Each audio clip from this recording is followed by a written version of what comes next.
நம்ம சமையலறையில் சமைக்கிற பாத்திரத்துக்கு ஈக்குவலான ஒரு முக்கியத்துவம் இந்த கத்திக்கும் சாப்பிங் போர்டுக்கும் உண்டு. இந்த கத்தி வந்து ரெனா பிராண்டு. இது வந்து நல்லா இருக்குது. இதோட முனைகள் வந்து இந்த மாதிரி அரும்பரும்பாக இருக்கிறதுனால தக்காளி மாதிரி காயெல்லாம் நம்ம கட் பண்ணும்போது வழுக்கிட்டெல்லாம் போகிறதில்ல. அதுக்கப்புறம் பெரிய சைஸ் காயெல்லாம் கட் பண்ணுறதுக்கு கொஞ்சம் பெரிய சைஸ்லான கத்தி, இதை வச்சிட்டோன்னா நமக்கு யூஸ்ஃபுல்லாக இருக்குது. இதை தான் நான் யூஸ் பண்ணுறேன். அதுக்கப்புறமா ஸ்டெயின்லெஸ் ஸ்டீல் சாப்பிங் போர்டு. இது வாங்கும்போது நம்ம கவனிக்க வேண்டியது என்னென்னா, கொஞ்சம் நல்ல வெயிட்டாக இருக்கணும். அதே மாதிரி ஸ்டீல் வந்து நல்ல தரமானதாக இருக்கணும். அப்போ தான் துரு பிடிக்காது. வெயிட்டும் நல்லா இருந்தால் தான் நம்ம காய் நறுக்கும்போது மேடையில் வழுகிட்டுலாம் போகாது. அதுக்கப்புறம் அந்த எட்ஜஸ் வந்து ரொம்ப ஷார்ப்பாக இருக்கக்கூடாது. காய் கட் பண்ணும்போது கண்டிப்பாக இதுலேயும் ஸ்க்ராச்சஸ் வருது. இந்த போர்டை நான் வாங்கி 3 வருஷம் ஆகுது.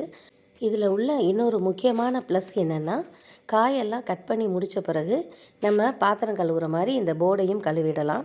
அதோட கத்தியும் சேர்த்து கழுவி வைக்கும்போது பார்க்குறதுக்கு பளிச்சுன்னும் சுத்தமாகவும் எப்போவுமே இருக்குது.